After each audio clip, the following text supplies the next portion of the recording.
Ever wondered how a simple light bulb could spark a revolution in physics? It's a fascinating story. That's what we're going to explore today, the wild history of quantum mechanics, From its surprising origins, to the mind-bending implications that still puzzle scientists today. it's going to be a wild ride. Buckle up as we unpack some of the key insights and fascinating stories behind these mind-bending concepts like quanta, photons, and even Schrödinger's cat. We'll be drawing on a detailed history of quantum mechanics. To bring this complex topic to life in a way that's approachable and hopefully even a bit fun. It's amazing how often huge scientific discoveries come from the most ordinary things. You're right. We're going to see this theme pop up again and again as we explore quantum mechanics. Okay, let's start with something you probably have in your house right now. A light bulb. The humble light bulb. Back in the late 1800s, German engineers were obsessed with perfecting it. Right. They were trying to figure out. I mean, can you imagine a world lit by gas lamps? It's hard to imagine now. They were trying to make the perfect light bulb. And they stumbled on a pretty big problem. They did. See, classical physics said that hot objects, like the filament in a light bulb, should blast out tons of ultraviolet light. But that obviously wasn't happening. Yeah, why not? That's the question that puzzled physicists at the time. Right. Think about heating up a metal rod, for example. Okay, I'm picturing it. It starts glowing red, then orange, then yellow as it gets hotter. Right. But no matter how hot it gets, you don't see much blue light, let alone ultraviolet light. So why is that? This was a huge puzzle for physicists. They called it the ultraviolet catastrophe. Ultraviolet catastrophe. It does sound pretty catastrophic. It showed that there was a big gap in our understanding of light and energy. So how did they solve this ultraviolet catastrophe? Did they just throw out classical physics? Not exactly, but it needed a major update. Uh-huh. I see. Enter Max Planck. Max Planck, one of the big names in physics. In 1900, he came up with a radical idea. Energy isn't emitted in a continuous flow. It's not. It's released in tiny separate packets called quanta. Quanta. So instead of a steady stream of energy, it's more like a series of bursts? Exactly. Yeah. And the size of each burst, or the energy of a quantum, depends on the frequency of the light. Interesting. This was a revolutionary idea. I can imagine. It meant energy was quantized, not continuous, and this was the very foundation of quantum mechanics. So this seemingly simple question about light bulbs actually changed the course of physics. Absolutely. That's amazing. And around the same time, another accidental discovery shook things up, the photoelectric effect. Photoelectric effect. Okay, tell me about that. Scientists noticed that sparks were easier to create when metal spheres were exposed to light, Sparks. particularly blue or ultraviolet light. They were like, wait, what's going on here? I'm picturing this in my head now. So even a weak blue light could knock electrons loose from the metal and create a spark, but even a really strong red light wouldn't do anything. That doesn't seem to make sense if we think of light as just a wave, right? You're right, it doesn't. Shouldn't stronger waves, like the intense red light, always have a bigger impact? That's what classical physics would suggest. So what's going on then? This is where Einstein came in with his incredible insights. Einstein, of course. In 1905, he proposed that light acts as both a wave AD, a stream of particles, Both. which he called photons. Photon. Each photon carries a certain amount of energy determined by its frequency. So blue light has higher energy photons than red light. Exactly. Okay, so blue light packs more of a punch because its photons have more energy. But how does this explain those sparks? Think of it like throwing marbles at a target. Marbles. Okay. Red light is like throwing tons of tiny marbles. They just bounce off. Exactly. I see. But blue or ultraviolet light is like hurling a few bowling balls. Oh. They have enough energy to knock those electrons loose and create the spark. So Einstein basically said light can be both a wave and a particle, depending on the situation. Precisely. That's pretty mind-blowing. It really is. And this concept helps tie things together. Einstein's photon model not only explains the photoelectric effect, but also resolves the ultraviolet catastrophe. How so? It shows that high-frequency light, with its high-energy photons, is much harder to produce. Which is why we don't see an infinite amount of ultraviolet light pouring out of things. Exactly. Wow, so two seemingly separate mysteries, the color of a light bulb and those sparking metal spheres, completely changed how we understand light and energy. It's a great example of how science progresses. It really is. And just as scientists were starting to grasp this new understanding of light, they ran into another problem. Oh, no. The structure of the atom itself. The atom. This is where Ernest Rutherford and his famous gold foil experiment come in. Oh, yeah, the experiment where they shot tiny particles at a thin sheet of gold. You got it. What was so surprising about that? Well, at the time, scientists thought atoms were like diffuse blobs of positive charge with electrons scattered throughout, like raisins in a pudding. Raisins in pudding. Okay, so what were they expecting to happen? So they expected those particles to fly straight through the gold foil with little deflection. Makes sense. But that's not what happened, right? Right. Most particles did pass through, but some bounced back at sharp angles. Bounce back. As if they hit something incredibly dense. Huh. Rutherford was shocked. I bet. He concluded that the atom must have a tiny, dense, positively charged nucleus at its center, containing most of its mass. Okay, so picture a miniature solar system with a tiny, dense sun, the nucleus, and electrons orbiting around it. Exactly. That's starting to sound more familiar. But this new picture of the atom created yet another huge problem. Another problem. According to classical physics, those orbiting electrons should be constantly losing energy and spiraling into the nucleus. Oh, I see the problem. Like a satellite losing altitude. Yeah, if they're spiraling in... But atoms are clearly stable. Right, they don't just collapse. Exactly. So yet another crisis in physics. How do they get out of that one? This is where Niels Bohr made his mark. Niels Bohr, okay. Building on Planck and Einstein's ideas about quantized energy, Bohr proposed in 1913 that electrons can only exist in specific orbits around the nucleus, each with a defined energy level. So no more spiraling inwards allowed. Precisely. Electrons can jump between these allowed orbits by emitting or absorbing photons. But they can't just gradually lose energy and drift inward. Right. Okay, so Bohr's model explains why atoms are stable. And also why hydrogen atoms emit specific colors of light. Because those colors correspond to electrons jumping between energy levels. Exactly. Pretty clever. But this is where it gets even weirder, right? Oh, yeah. We start talking about matter waves. Exactly. Yeah. In 1924, Louis de Broglie proposed a truly mind-blowing hypothesis. Uh-oh, what's that? All matter, not just light, has wave-like properties. Wait, all matter? He said you could calculate the wavelength of any particle, an electron, a proton, even you, based on its momentum. Wait, so you're telling me that things like electrons, which we think of as tiny particles, can also act like waves? How can something be both a particle and a wave at the same time? That was the question everyone was asking. I bet. Did anyone believe him? It was a radical idea. Yeah, I can imagine. And many were skeptical at first. I would be too. But then, in 1927, Clinton Davison and Lester Germer accidentally provided the proof. They did. They were studying how electrons scattered off a nickel crystal. And what did they find? They observed diffraction patterns, just like you'd see with light waves passing through a narrow slit. So this whole wave-particle duality thing wasn't just some crazy theory. It was something you could actually see in an experiment. That's incredible. It's a fundamental concept in quantum mechanics. And it has profound implications for how we understand the nature of reality.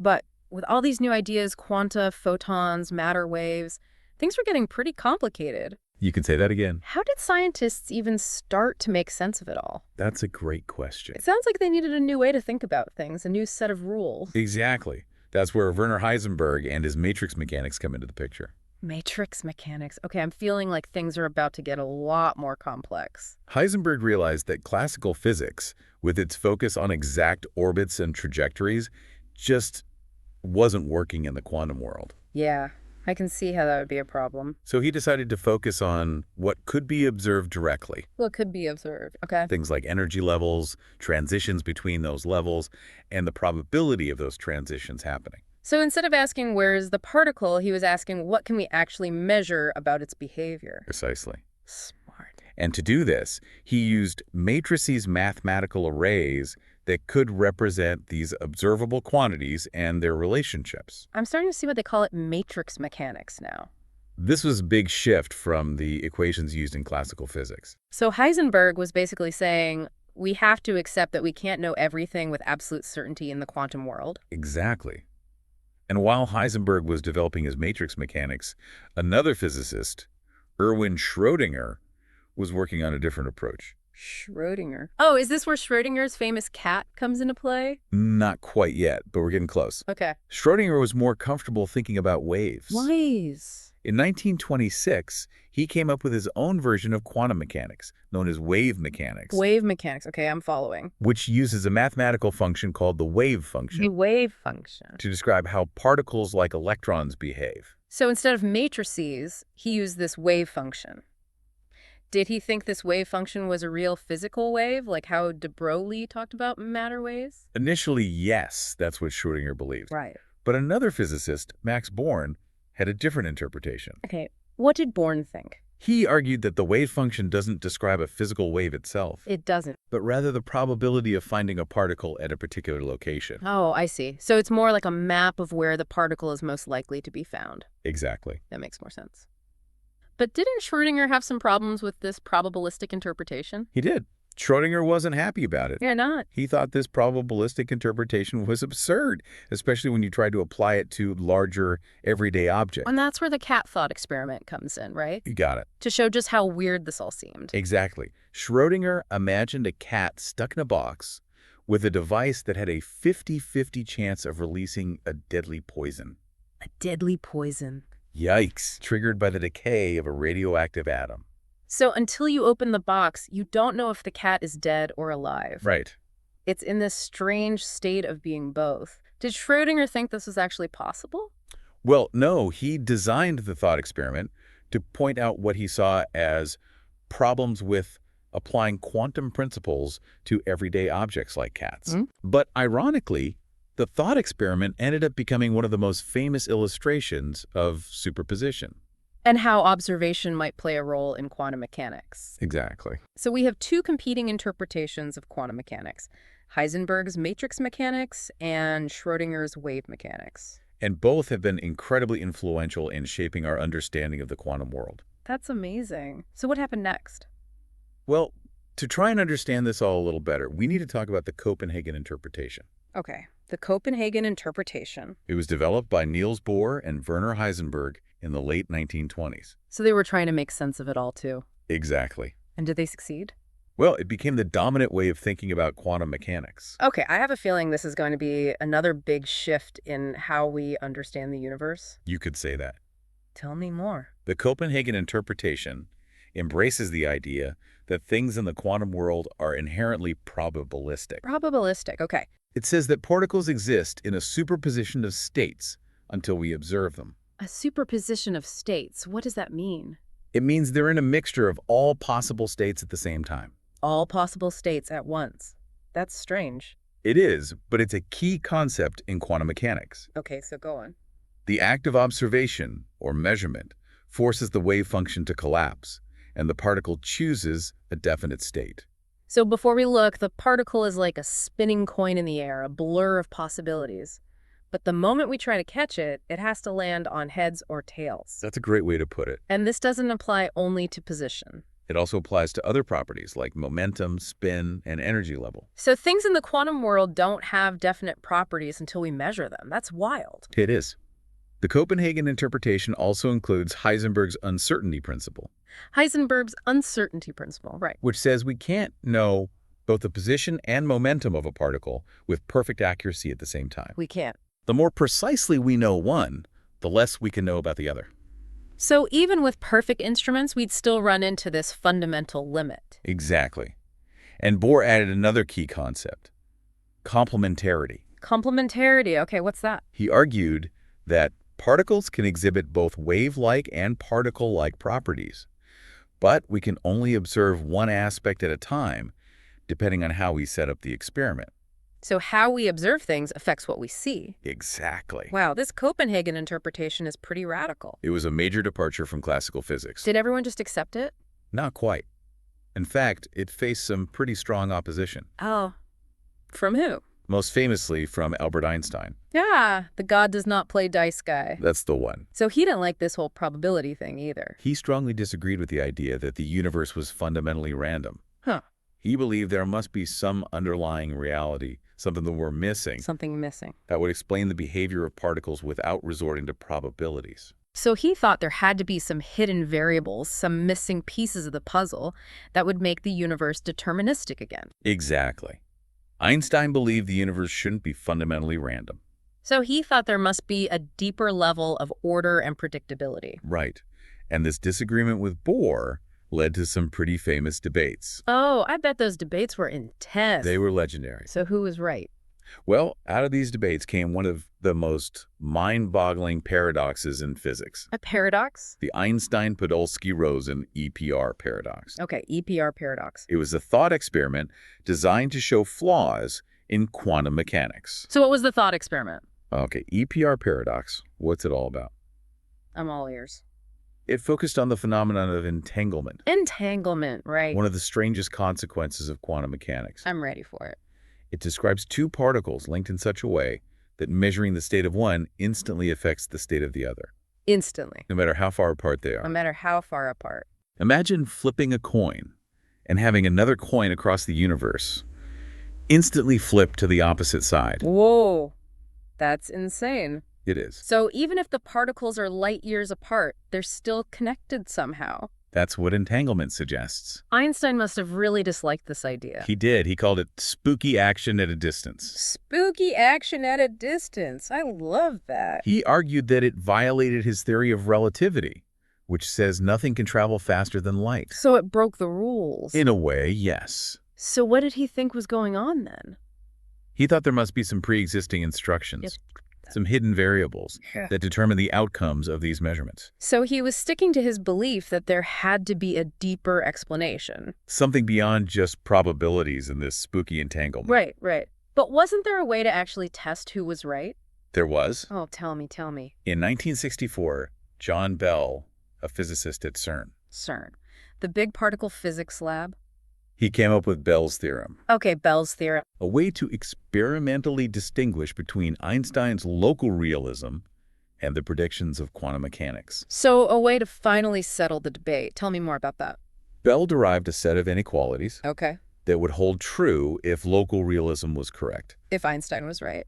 But if quantum mechanics was a complete description of reality, these inequalities would be violated. Okay, I think I'm following. So they had a test. They did. Did they do the experiment? What happened? In the 1970s and 80s, several groundbreaking experiments, most notably those by Elaine Aspect, showed definitively that Bell's inequalities were violated. So Einstein was wrong. The experimental evidence strongly suggests that the spookiness of quantum entanglement is real. Wow.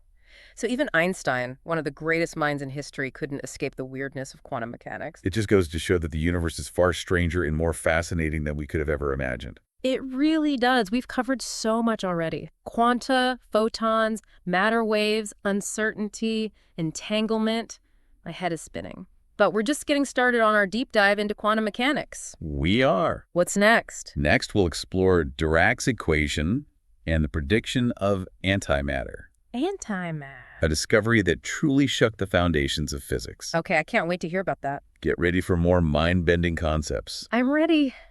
Welcome back to our deep dive into quantum mechanics.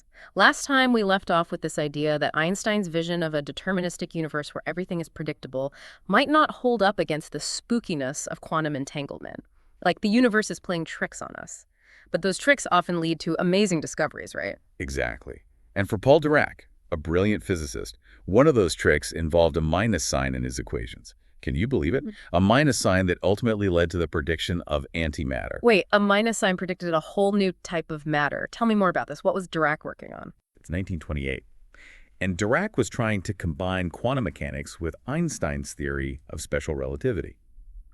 Schrödinger's wave equation worked great for describing electrons, but it didn't quite work for particles moving at speeds close to the speed of light.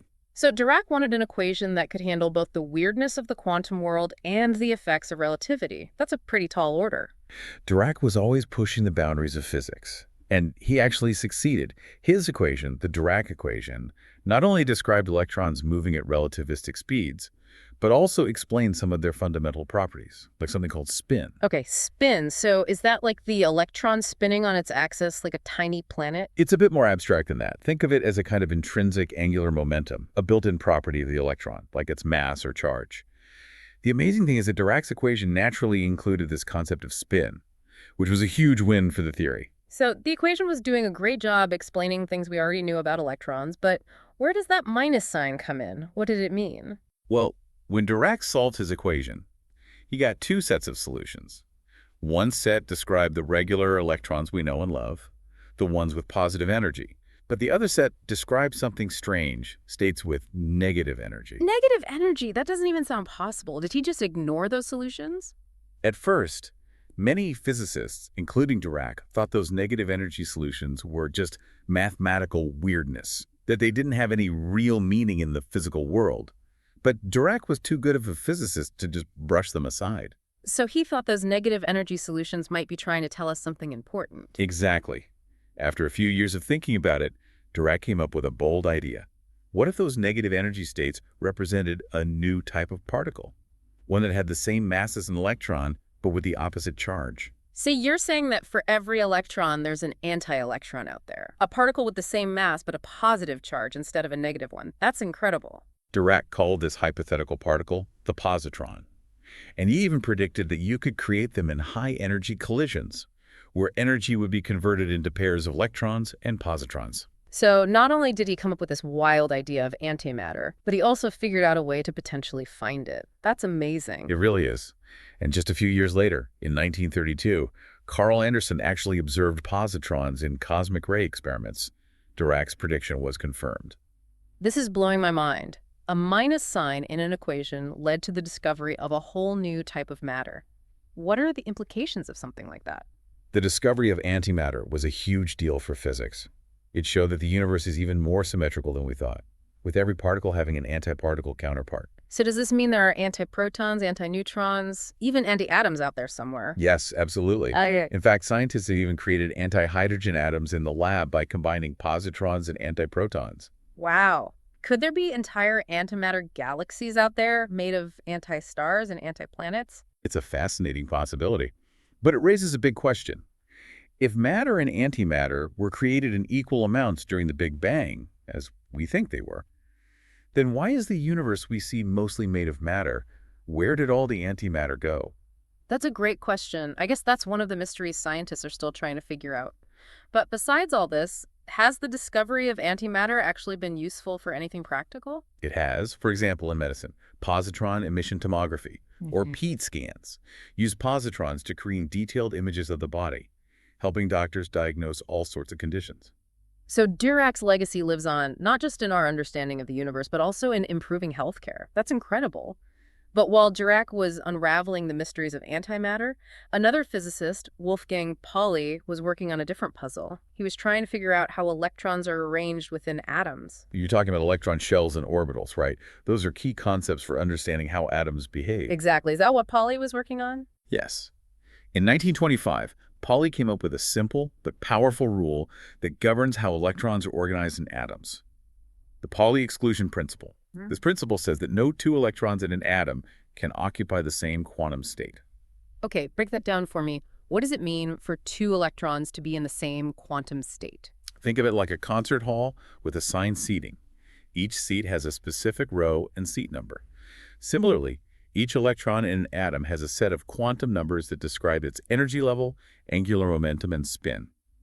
The Pauli exclusion principle says that no two electrons can have the exact same set of these quantum numbers. So no two electrons can share the same seat in an atom. Precisely. And this seemingly simple rule has huge implications. It explains why electrons fill up those shells and subshells in a particular order, which is what gives us the periodic table of elements. So the periodic table, the very foundation of chemistry, is a consequence of quantum mechanics. Absolutely. The Pauli exclusion principle is the reason why different atoms have unique chemical properties and how they interact to form molecules. It's amazing how these abstract quantum concepts have such real-world consequences.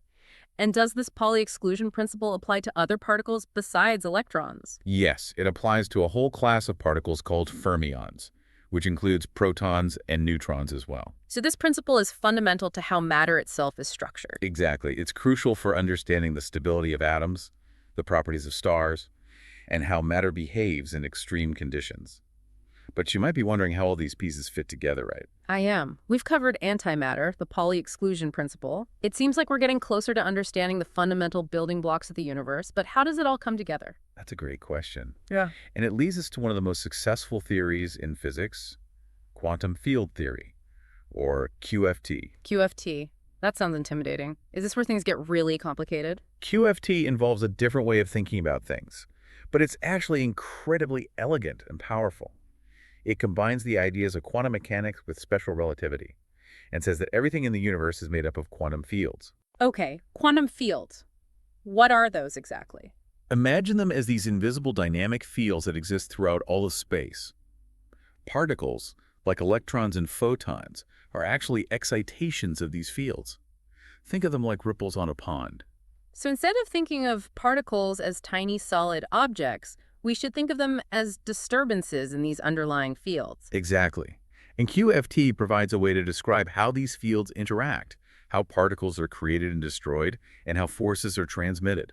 So forces in nature aren't just these mysterious things acting at a distance. They're caused by particles being exchanged within these quantum fields. Exactly. For example, in quantum electrodynamics, or QED, the force between two charged particles is caused by the exchange of photons, the particles of light. So light isn't just something we see, it's also responsible for the forces that hold atoms and molecules together. That's a great way to think about it. And QED has been incredibly successful in explaining how light and matter interact. It makes predictions that match experimental results with incredible accuracy. QFT sounds pretty amazing. Has it been able to explain all the fundamental forces of nature? It has unified 3 of the 4 fundamental forces: electromagnetism, the weak force, responsible for radioactive decay, and the strong force, which holds the nucleus of an atom together. What about gravity? Is there a quantum theory of gravity? That's one of the biggest open questions in physics. Combining gravity with the other forces in a consistent quantum theory has been extremely challenging. There are promising candidates, like string theory and loop quantum gravity, but we're still searching for a complete theory of everything. So the story of quantum mechanics is still being written. Absolutely. There are still so many mysteries to uncover, from the nature of dark matter and dark energy to the ultimate fate of the universe. This has been an amazing journey. We started with light bulbs, and now we're talking about the deepest mysteries of the cosmos. It's incredible how much our understanding of the universe has changed in just a century or so. It's a testament to human curiosity and the amazing work of scientists who dared to challenge conventional thinking and explore the unknown. But our journey isn't over yet. I'm ready for the next chapter. What else is in store for us as we continue our deep dive into quantum mechanics? Next, we'll delve into some of the most mind-bending experiments and theoretical developments that have pushed the boundaries of quantum mechanics even further, and we'll explore the questions they raise about the nature of reality. Welcome back to the deep dive. We're wrapping up our exploration of quantum mechanics. And I have to say, this has been a wild ride. We've traveled from the humble light bulb to the mind-bending world of antimatter and quantum fields. My brain is definitely getting a workout. It's true.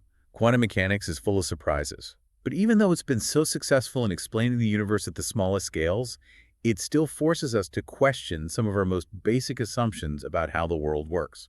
Exactly. And today, we're going to dive even deeper into some of the most mind-boggling experiments and theories that have pushed the boundaries of quantum mechanics. You ready for this? Absolutely. We're going to revisit that debate between Einstein and Bohr about whether quantum mechanics was a complete description of reality. And we'll explore those experiments that ultimately settled the argument between Einstein's idea of local realism and the spookiness of quantum entanglement. Okay, I'm buckling up for this one. Let's start with John Bell and his famous theorem. Remind me, what was his big idea? Remember how Einstein believed there had to be some hidden variables, some missing pieces of the puzzle, that would explain the seemingly random behavior of particles in quantum mechanics? Well, in 1964, John Bell came up with a brilliant way to test whether Einstein's view of local realism was compatible with the predictions of quantum mechanics. It was called Bell's theorem. So it wasn't just a philosophical debate anymore. Bell figured out a way to actually test these two competing ideas in an experiment. Exactly. Bell's theorem involved a set of inequalities that would hold true if local realism was correct.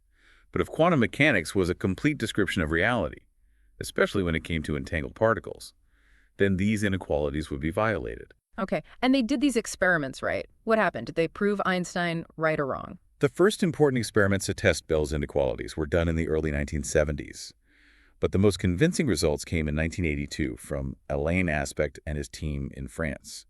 Their experiments involved entangled photons, and they showed, without a doubt, that Bell's inequalities were violated. So that means Einstein was wrong.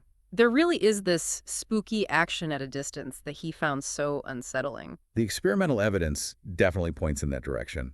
The results of these experiments strongly support the idea that the universe is non-local at its core, meaning that measurements on one entangled particle can instantly affect the state of another particle, even if they're miles or even light years apart. Wow, that's going to take some time to process. It really challenges our everyday understanding of how the world works. But let's shift gears a bit and talk about another mind-bending concept in quantum mechanics, something that's been compared to the movie The Matrix. I'm talking about the idea that reality might emerge from observation. Is our reality just a simulation? It's a fascinating and controversial idea, and it stems from the Copenhagen interpretation we discussed earlier. Remember how it suggests that particles exist in a superposition of states until they are observed, and the act of measurement causes the wave function to collapse? Yeah, it's like before we look, it's all just a blur of possibilities, but our observation somehow makes reality snap into focus. Do you think that means our minds are creating reality? That's a big question, and one that physicists and philosophers are still debating.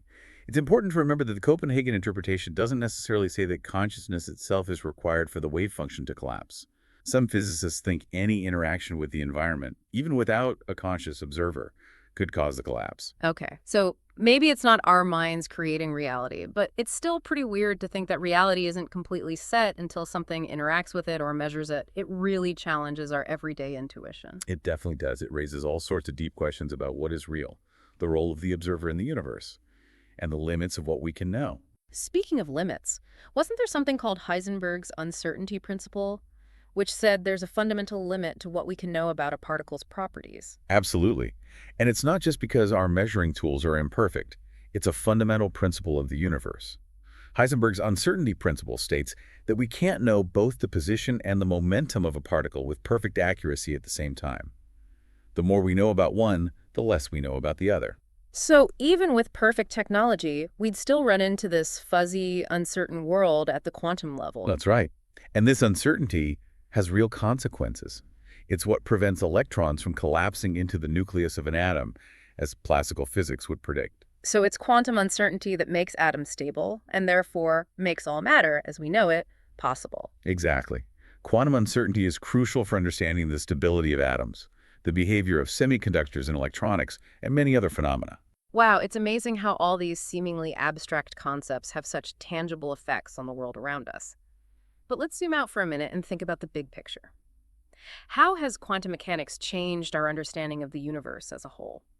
One of the most profound implications is that the universe is fundamentally interconnected. Entanglement shows us that particles can be linked across vast distances in ways that classical physics can't explain. And the idea of quantum fields suggests that everything is ultimately an expression of these underlying dynamic entities. So instead of separate, independent objects, it's more like a cosmic web of relationships and interactions. That's a beautiful way to put it. And this interconnectedness has huge implications for our understanding of everything from the origin of the universe to the nature of consciousness itself. Speaking of origins, hasn't quantum mechanics played a crucial role in our understanding of the Big Bang? Absolutely.